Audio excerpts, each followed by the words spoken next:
Hello, and welcome to the Hello. Big Finish panel. You're saying hello to me for a minute, sorry. No, we're talking to them. Oh, them. They, look, we're waving and everything. So, would you like to introduce yourselves? I don't know who wants to go first, and if I say your name, then I'm introducing you. Why don't you introduce us? Right. Well, I don't know what it looks like on your screen, but on my screen, to my right is Helen Goldwyn. That's me. And below Helen is David Richardson. And then to his left is Jason Haigh-Ellery. Hello.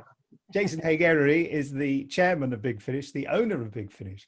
David Richardson is the senior producer of Big Finish. And Helen Goldwyn is a producer and director and actor and writer for Big Finish. And I'm Nick Briggs, and I'm the creative director, writing, directing, music, sound design, millions of approvals to do. I'm a bit busy, sorry. So what are we all up to at the moment? Who wants to pick this one up?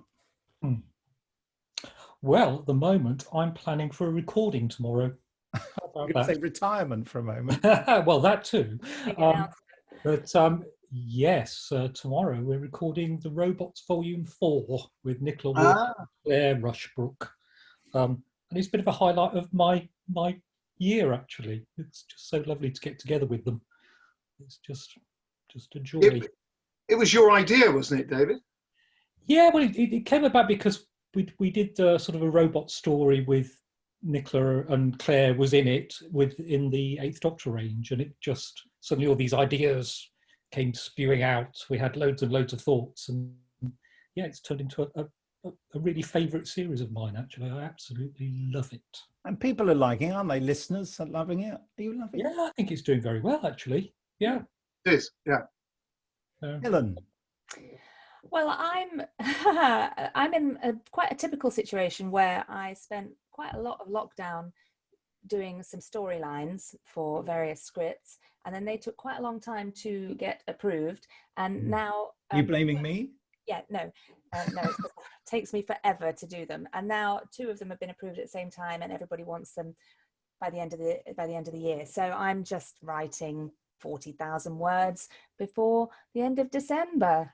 Get on with it. Basically, Yes. easy. What are you doing here? I don't know. I don't know. It doesn't help me at home either. I spent the first 6 weeks of lockdown reorganising my entire house. One of the reasons why I've got this now, Ooh. which is everything's sort of organised. And in doing so, I came across all my old Tomorrow People audio CDs. Yay! They're very in demand now, aren't they? Because they're out of stock, out of copyright or whatever. Yeah, well, out there. There aren't any out there. No, you're quite right. They're going for like 75 quid each. It's ridiculous. Yeah. Ridiculous, yeah. But there we go. So I've been doing a bit of going through memory lane as I've been reorganizing all my library. And I suppose you can't tell us what you've been working on because everything you do is top secret. You're like Austin Powers. There's a certain amount of that, yeah. No, it's just, I've just been complaining to my fiance actually that, my fiance, that there is too much to do and I haven't got the time to do it. So, yes. That's what we're all like, really, aren't we? Yeah. Mm-hmm. It's amazing how in lockdown, time has just, we thought, oh, this would be easy because there's no travel, there's no going to the office anymore, there's no, all this. And that time's been completely eaten up by just doing more work. Yeah. So Totally. I mean, that's right. I would say I feel like I felt before the whole pandemic thing that I was insanely busy. And was sort of, and having some conversations with you, Jason, about, what I should do to not be so busy. And then lockdown came along and I feel like I've become 15 times more busy. Well, I have had a break. I've had a little bit of a break over lockdown. Break envy. Sorry. Yeah. Well, that's good. Yeah. I did go off to Wales. I went for 3 days in Wales. There you go. Woohoo! When they let us out the first lockdown. So I have to say, though, my problem is I wouldn't know what to do with a break. But we moved house from here to here. And this is my office viewed from another angle. This is the garden that's now been changed, I think. Yeah. This is my wife taking apart a shed. And a new one has been sort of built. So that's been one of the things that's going on in my life. Wow.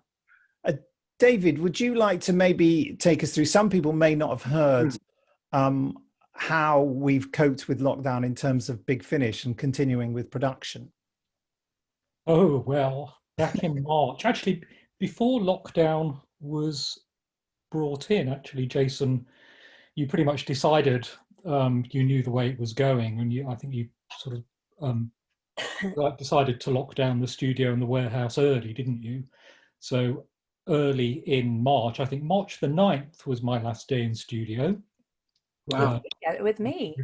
With you, yes. Yeah. You were the last human. Was that part of the reason you decided to lock down afterwards? I suspect so. Yeah.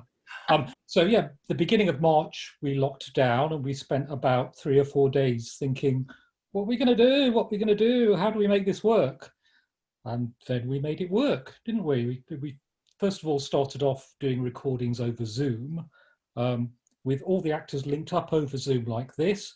But they were recording themselves like this, which was great. The only problem with that setup is that Nick, who was directing, or anybody who was directing, couldn't actually hear what was going into the microphone properly. You couldn't hear the quality of the feed. So we found... So if someone was slightly off mic, you couldn't tell?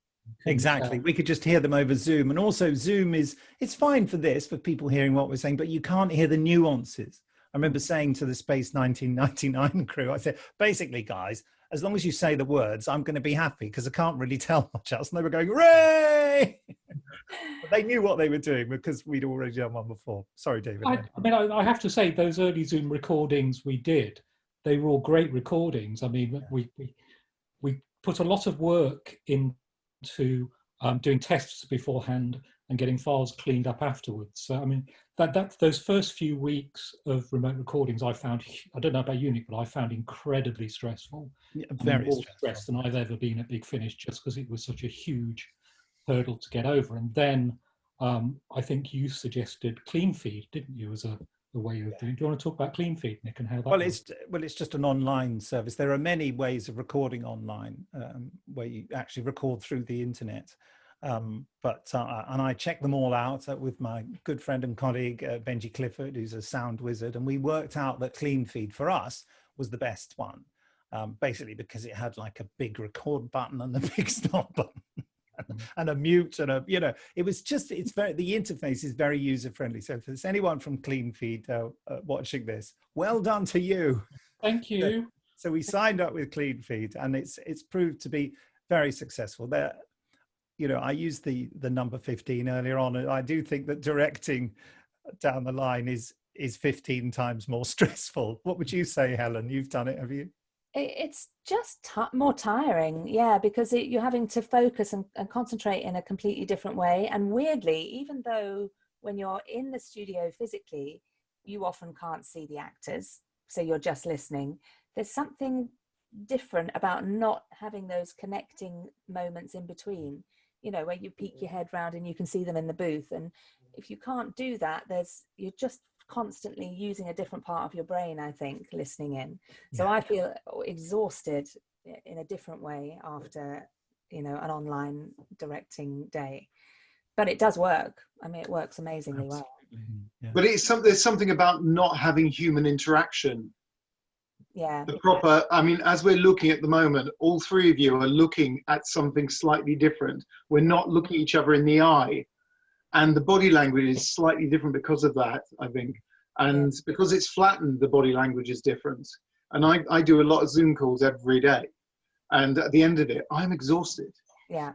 And I wouldn't want to be directing. In fact, there's something which we have lined up for me to direct, and I've been a chicken, and I'm going to do it after we come out of lockdown because there's no time scale on it, and we've got certain bits of it already done, which we needed to do during lockdown. And now I will take my time and do it, when I can humanly discuss things with people face to face, because it is indefinitely easier. But asking this question, for some things, do you feel like we may continue to do this after the vaccine's out there and so forth? I think so. Yes, I think it makes, it opens up some possibilities. For example, we know that we can work in studio, which we did, before the second lockdown came, in studio, but have a lot of people remote. So we could have, say, 2 or 3 people in a studio who couldn't record effectively at home, or didn't have a good enough sound insulated or soundproofed environment at home, or recording equipment.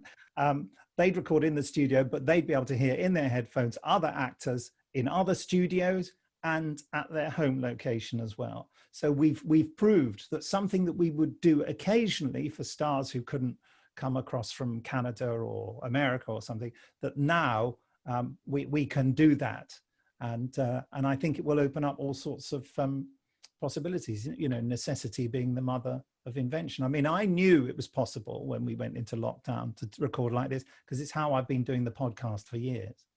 Benji and I do not get together for the Big Finish podcast, or only very rarely do we, and cook a curry or something and drop a computer on the floor. That was just a tragic event I don't want to relive. But I just thought, well, we can do it like that. We can, and that's what's happened. But yeah, it is weird, isn't it? Because we're all of us, I feel, we're communicators in some form or another. We're interested in communication, in terms of entertainment. And when you're directing and you can't see people, or you're having a Zoom conversation, and as you say, Jason, it's like that flat image. I find I expend a lot of energy, as you probably already noticed, kind of demonstrating my behavior in some way.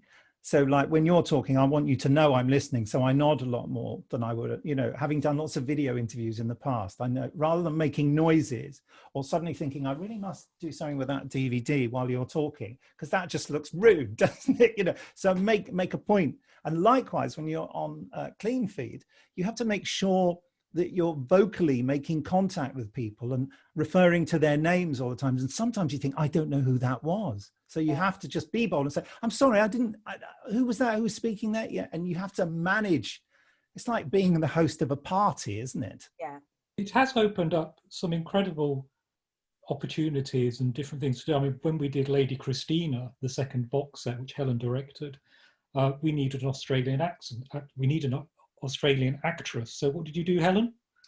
Well, I spent hours and hours looking through, Spotlight files and looking for Australian actresses with the right voice type and sort of characterization who also had a home studio. And I just couldn't find one, or I couldn't find one that was available in the UK. And so I ended up going to an agency that said, yes, our client's available, but she is in Australia.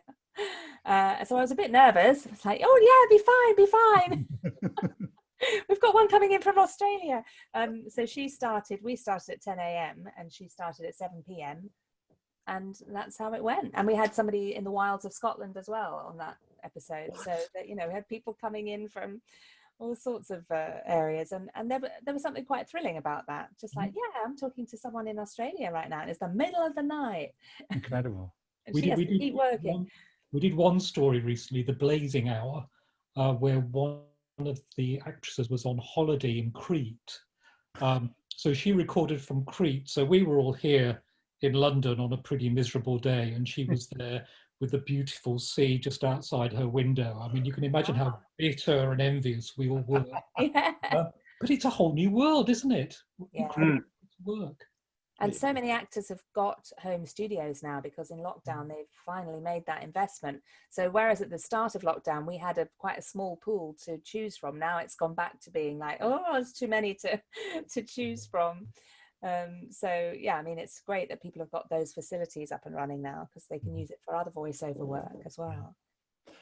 Now, everyone who goes to Chicago TARDIS, and presumably a lot of you are watching now, Jason and me, we're always there, aren't we? But you haven't, I don't know, neither of you have ever come to Chicago TARDIS, have you? I haven't, no. So, I mean, I suppose, so in terms of backstory, Helen, what about, how did you first get involved in Big Finish and end up doing all the things you're doing now? Oh my goodness. Okay. So about 20 years ago, no, probably about more than that. Anyway, a long time ago. It was 21. Was it 21 years ago? That is more than 20. Well done. You can tell he's the businessman. Yeah. Barnaby Edwards and Nick Pegg, who I knew from doing a theatre show, contacted me and said, we're doing this Doctor Who audio drama and there's one scene. Do you want to come in and be in one scene? And I didn't know what an audio drama was. B, yes, I'd watched Doctor Who, but I didn't really know much about it. And C, what is that? So I turned up and of course, you know, James Bolam was there and Sue Jameson. Yes, that's right. Yeah. And obviously all these other amazing actors. And we did this drama, the Spectre of Lanyon Moor. And I played a hitchhiker in one scene who got eaten by gremlins or something. I got horribly killed by alien gremlins. And then I wrote to Gary Russell, I emailed and said, I absolutely loved that. I loved every second of that. And I don't care what you ask me to do. I'm happy to make a fool of myself. I have zero inhibitions. I'll do whatever silly voices you want. And he took me at my word. And then he brought me back in to do Aliens for years. And then I got this lovely gig in The Tomorrow People through Nigel Fairs and Jason, and that went on for 10 years. I discovered later that you'd actually given up your birthday to come and audition for that. No, for the first day of recording, because we used to record on Sundays, do you remember? Yeah. And I had, for the first time in my life, I'd saved up and I booked this massive house for 10 friends for my 30th birthday. Oh. And I went down on the Friday, and I think I got the job that week in Tomorrow People. I went down on the Friday, we had Saturday together, and then I flew from Penzance back to London so that I could record on the Sunday. And that was my actual birthday. My 30th birthday was the first. Oh. See, I'm feeling quite guilty about that because I found out much later, because I think Nigel knew and he told me. Yeah. Later. But, yeah. Hey, no, I mean, it was worth it. Yeah, look at all the work you got out of it. Yeah. No, I didn't mind at all. So my friends had a lovely time down in the stately home. Wow, that's crazy, isn't it? So you acted for us for years and years, and I know that I was always casting you in things, and I've always enjoyed working with you. And at some point, you're one of my favorite human beings. At some point, you sort of said, "Oh, I can do other things." That's more or less what happened, isn't it? I was very nervous about asking to direct, because I thought, well, if they get that email and say, oh God, no, we don't want her to direct, and then they'll be embarrassed and they'll never want me in the studio again in any capacity. So I kind of very, very tenuously wrote and said, oh, you know, I've done some directing in theatre and, you know, I'm very familiar with the genre and the blah, blah, blah. And then you wrote back and said, oh, what a marvellous idea. Why didn't we think of that? And that opened up a whole new career for me, really. So thank you. Oh, you're welcome. I mean, for me, it's really interesting because I've seen you work as well. I've probably been, have I been directed by you? I can't remember. You have. And it was so subtle, you can't even remember. Yeah, but when you get to my age, you can't remember anything. But I think you have a very interesting skill set in terms of the way you relate to people. You're very wise about personality and behavioral patterns and stuff like that. Where does that come from? Well, that's a whole other career that I had alongside acting, where I'm a behavioral trainer.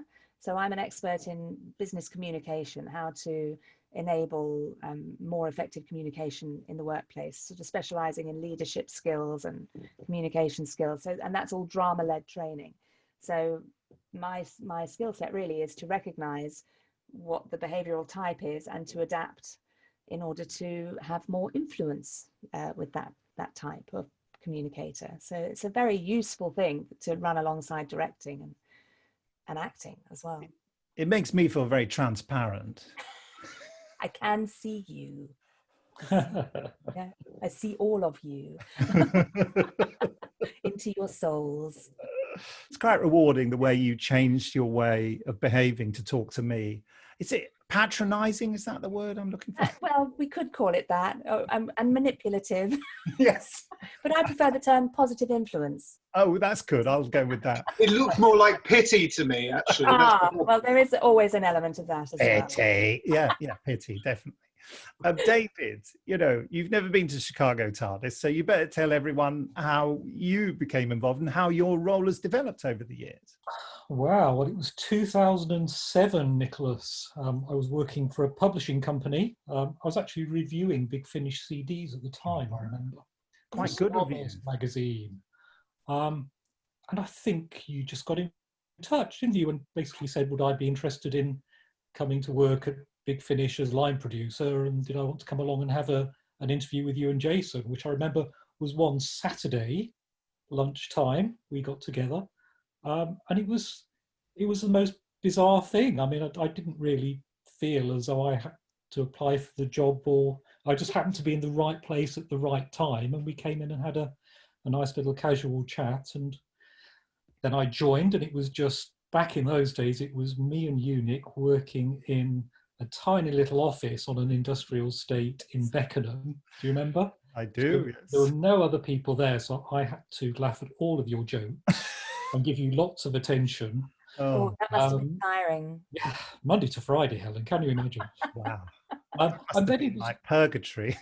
And we've sort of been on this weird journey together, haven't we? Where probably the first 6 or 7 years of that, we were just a very small group, and Paul Spragg came to work for us as well. And then suddenly, I think around the time of the 50th anniversary, we got more people, and we became lucky to have all this massive, great team working with us.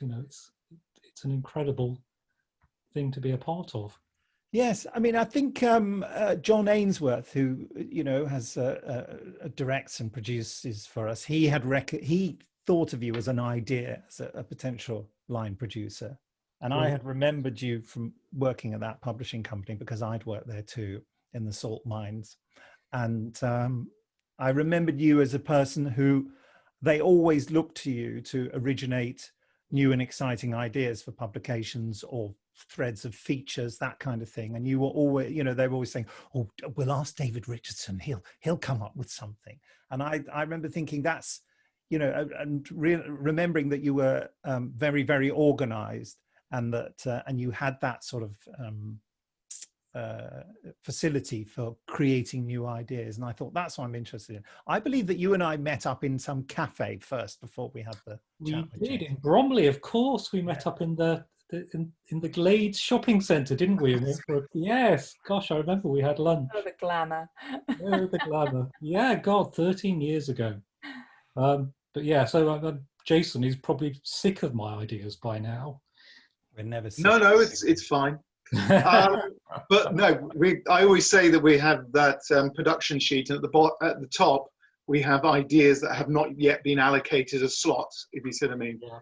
And I always give the example that the Lucy Miller box set, which recently came out, the New Adventures of Lucy Miller, was up there for a good 3 or 4 years, wasn't it?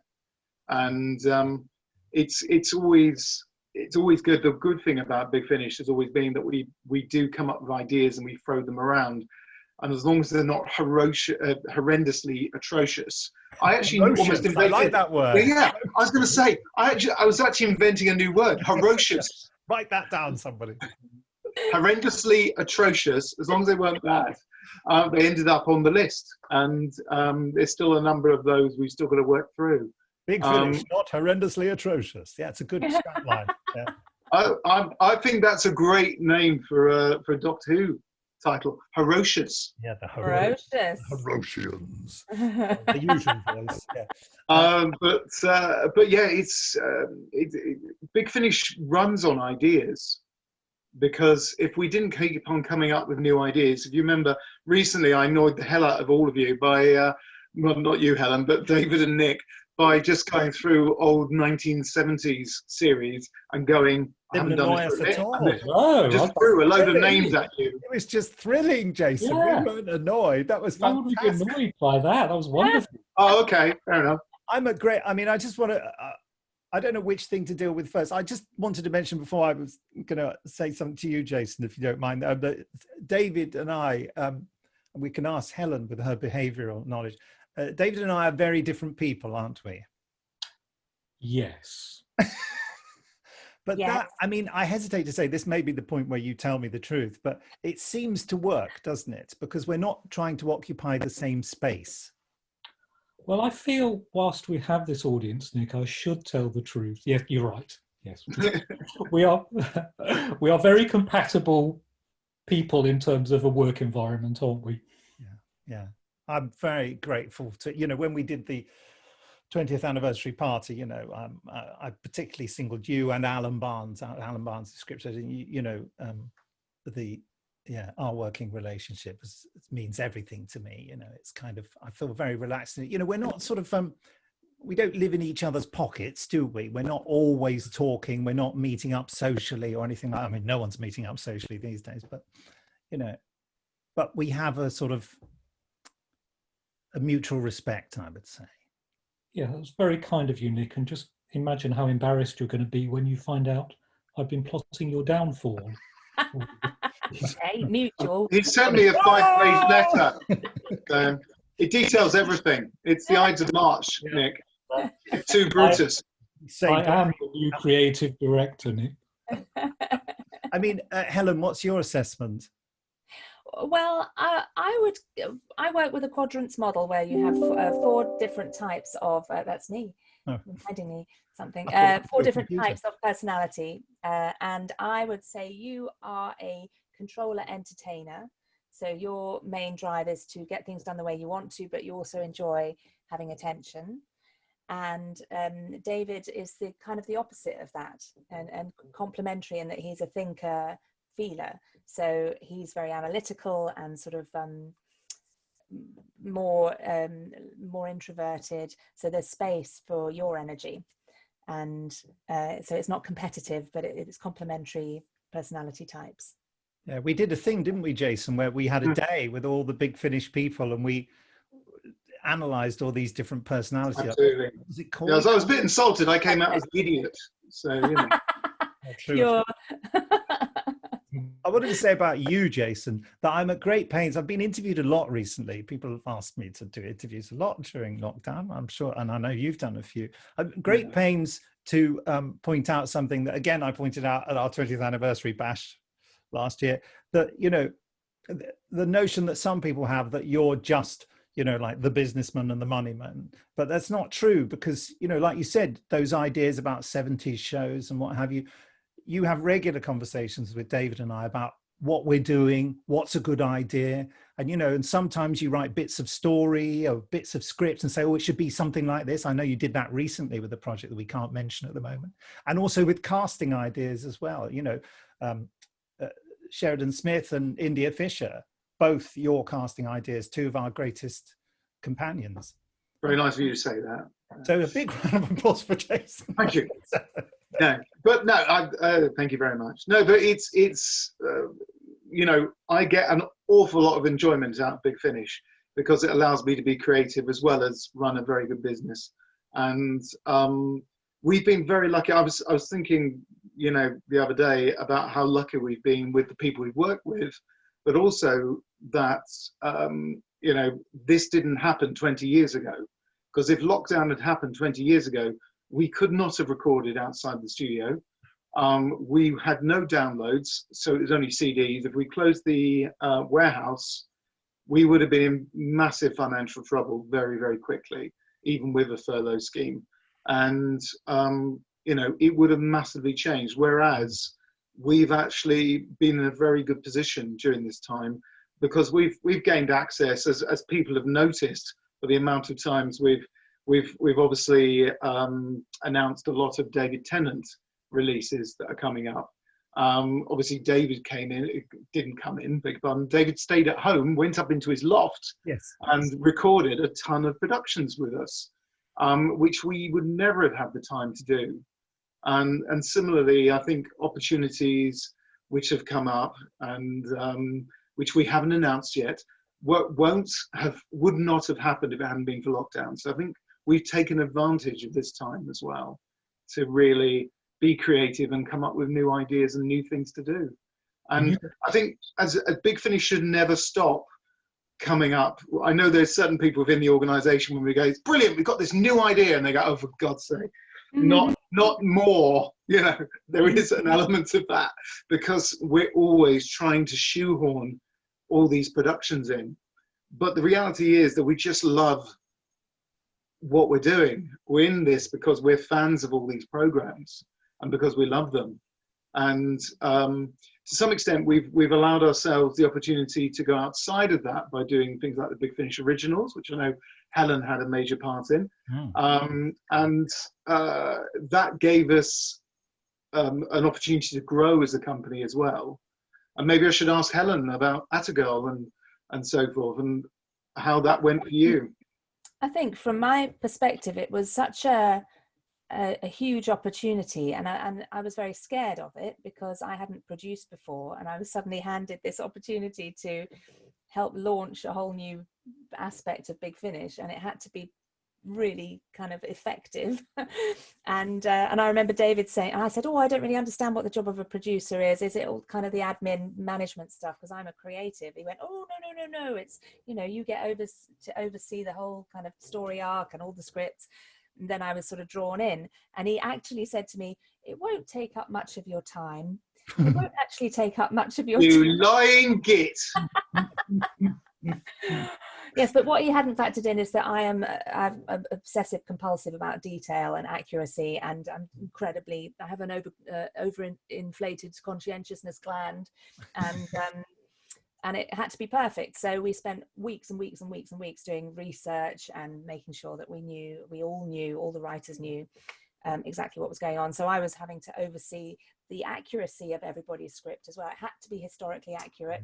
It probably didn't in terms of drama, but for me, it had to be. If there was one historian that said that plane didn't exist in that year, then I would have killed myself. Wow. No, not an overreaction at all. So yeah, for me, it was an amazing opening of perception, and it's the thing I'm most proud of is Atagirl, both series. I'm so proud of them and very grateful for the opportunity to have that creative outlet. It was amazing. You were nominated for the Audio Award for it as well, weren't you? We were in the finals, weren't we, for the Audio Drama Awards? Yeah, you know, of course we were. Well, it is a wonderful thing to be able to work, you know, and I got the opportunity to do a science fiction one called The Human Frontier. Oh, yes. Yeah, but I'm working on the second series now. It's actually, I've been writing stuff in longhand. Look, just to prove. Hold on. Oh, that's how you keep. Well, you're killing off all those characters. Bloody hell. Sorry. Nope. But that was very close to your heart, wasn't it? That was a personal project for you, was it not? Yes. Well, it's always been my ambition to sort of create a franchise, as it were. You know, and so this was an opportunity to do it, and I'm a massive sci-fi fan, and I wanted it to have all the window dressing of high concept sci-fi, but really just come down to, like I did, Jason, with Dalek Empire. It comes down to personal relationships and love and hate and fear and all those kind of things. And I think that's why I think all forms of entertainment. I mean, I love science fiction and I love maybe war movies and, you know, good drama, but really I watch anything as long as it's got those human elements in it. It doesn't matter. And if, you know, you've got to make sure that your production and idea is more than just the window dressing. It's more than just. And when you come up with these ideas, obviously you've been brewing that one for years. Do you ever then think, well, this would be brilliant to adapt for TV and I should pitch it to Netflix? Is that ever a part of your thinking? Well, yes, but the trouble is then you just have to go through. I mean, a good friend of mine, Jamie Anderson, is, you know, with his company, he's constantly working with television pitches and what have you. And there's a whole filter you have to go through with people giving stupid notes. I mean, I love the, and if you're all watching, I love the way the BBC used to be in the old days. Like the guys, Tim Brooke Taylor and Graham Gardner and Bill Oddie were the Goodies, if anyone has ever heard of them, a comedy group, very massively successful in the 70s and 80s. in British television. And when they went into the BBC for the first meeting, they presented the idea, and the head of comedy, you know, probably, I like to imagine he had a pipe, went, yeah, it's not a very good idea. Just do 6 episodes, you know. And so they got to make 6 episodes of television, even though the head of comedy thought it wasn't a good idea. And I quite like that. I mean, I don't think we should actively make things that we don't think are good ideas, but that idea that people will say, well, it's not for me, but I think it's probably worth a go. I quite like that. But that doesn't happen these days in television because there's so much money and investment involved. And of course, you can't just go, oh, yeah, have a go. We won't supervise you at all. And then spend millions of dollars and then it ends up being rubbish. So I can sort of see why they're like that. Mm. But as I perhaps foolishly said to Jason a few years ago, I suddenly realized that I'm happy when 12 people like what I do. And beyond that, it's kind of quite difficult to quantify, isn't it? And so I quite like working in the Big Finish world. And people have made all sorts of outrageous suggestions, you know, every time it comes time for someone new to take over Doctor Who, there's a whole load of people go, oh, Nick Briggs should do it. I think, no, he shouldn't. Frankly, he's happy here. You know, I'm happy here doing this. Well, it's a very fast track process, isn't it? Because we have a process which is, shall we do this? Yes or no? The answer is usually yes, and then we go off and do it. Yeah. Whereas I know I've produced I executive produced a TV show in Australia, which was for a budget of $13.5 million, and that was stressful and had a lot of input from a lot of different people. Yeah. And my original idea was here, and what ended up was here, and there was a lot of things that happened in between. Yeah. But would there be scope, would you ever consider doing a TV arm of Big Finish where you're in control of it? Or is that too... Yeah, I mean, what I think is interesting is that's a possibility.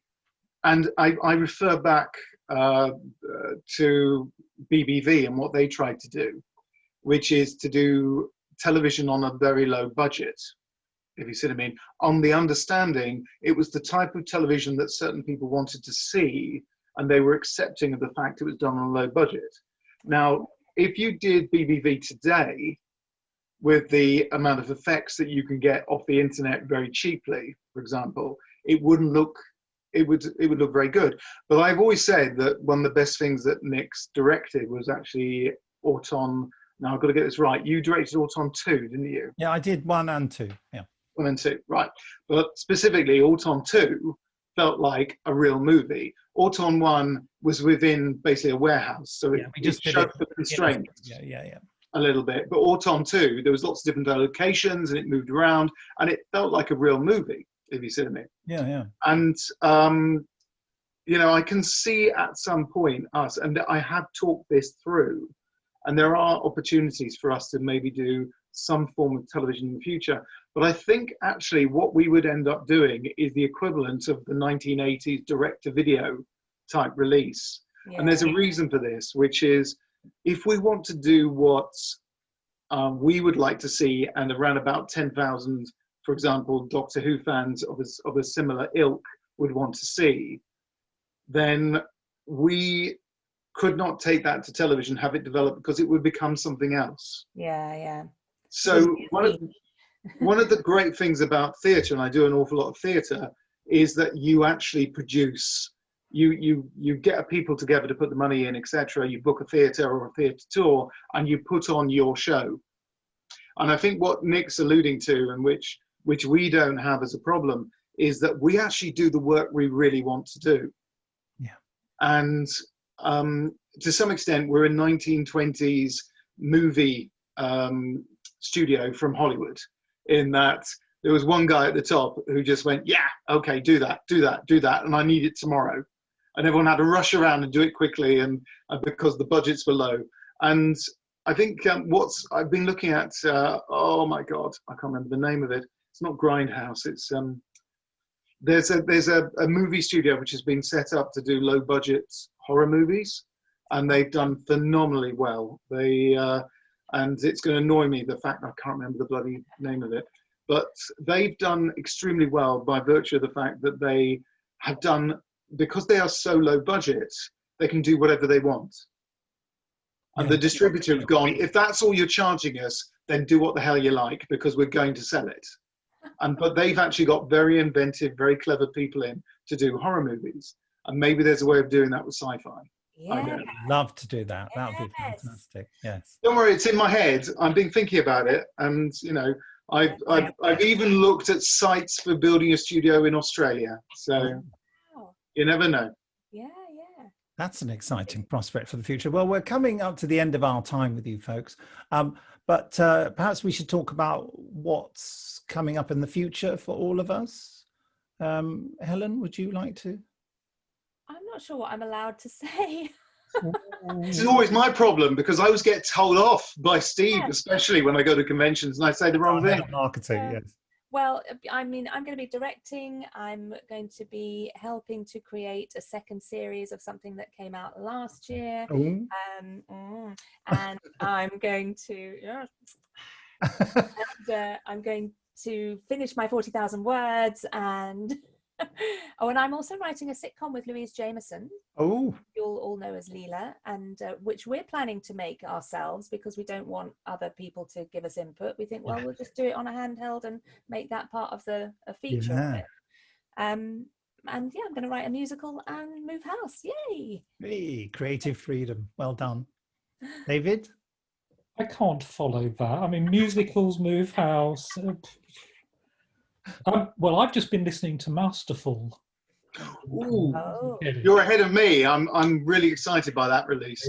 It's really lovely. Oh, brilliant. It's really great. Joe Kramer's just been adding the music, and it just...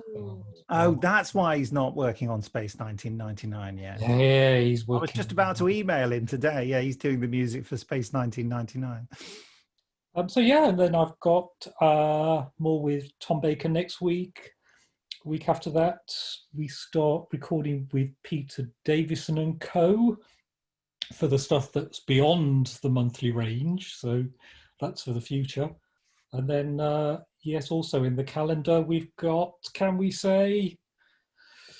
I expect you can. Oh, Come on, give us the clue what it is, and I'll say whether or not you can. The Ninth Doctor. Oh, yes.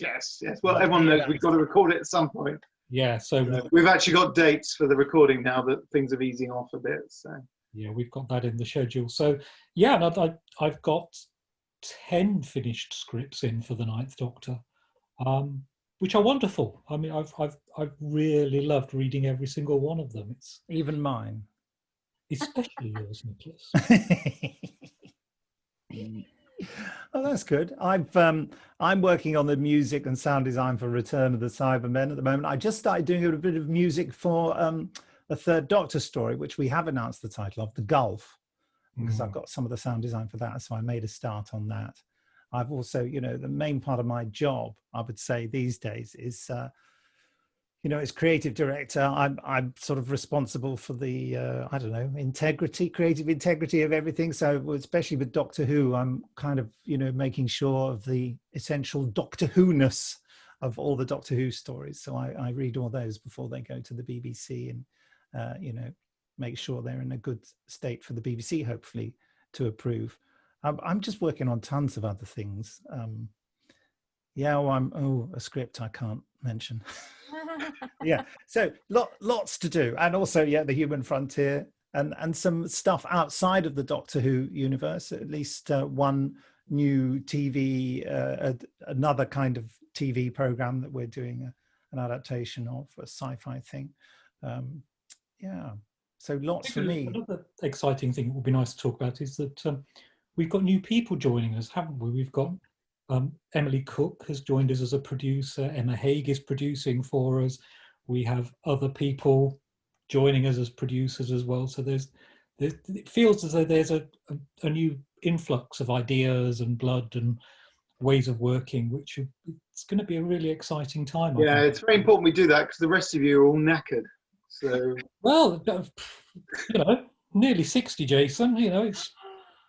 Yeah, I will be. You don't look it though, David. You've obviously, I've got that special Zoom filter on, Jason, that takes 10 years off of you.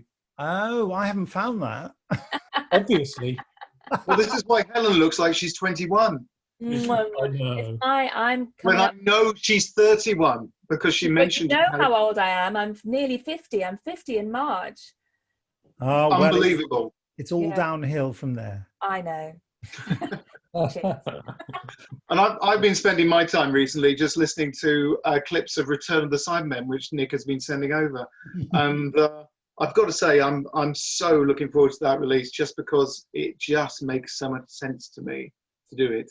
Yeah. And listening to Sadie Miller, you know, Being not Sarah playing Jane. her mother, but inhabiting a part which is very important to her and important to her mother, obviously. She just sounds so right. She does, yeah. And the third Doctor one I'm working on, she's in that as well, and she's absolutely fantastic. I don't know if I could say this, but I'm going to say it anyway. We were recording with Sadie recently, and we had to revisit a clip from the TV series where she was basically playing her mum in this clip, and it was beat note perfect. She clearly thinks about it, and just it's a mixture of thinking about it and it just being in her DNA and a natural talent. But that combination just makes something really special, doesn't it? There's something really magical about what. And I love the fact that she's so down to earth about it all. I remember you asked her, you know, well, how do you prepare for the role? And she said, what do you mean, have a seance or something? You know, she says the things that, you know, no one else would say. And I think she's such a character and lovely to work with. I have a great time with her. She's great, very rewarding. Yeah. Any last words from anyone? Because we're sort of at our time limit now. Yeah. No. Well, I just want to say thank you all for tuning in today to look at us. I know normally we would be in Chicago, and I haven't missed a Chicago since 1995. So this is 25 years of going over and seeing you guys. So I am very much looking forward to seeing you all next year. I'm sorry I've never been to Chicago, but I have a dog who's my world and I can't leave him. So. I have 2 children who I could leave. Yeah. Is that you putting in a bid? Please take me. Invite Helen. She's great value. She can sing, she can dance, and she's even quite nice. Yeah. I, however, am not. Well, thank you, folks. And thank you all for being such entertaining guests and making this easy on me. All right, then, should we all say bye-bye? Bye. Bye-bye. I'll press the end thing now. Bye. Bye.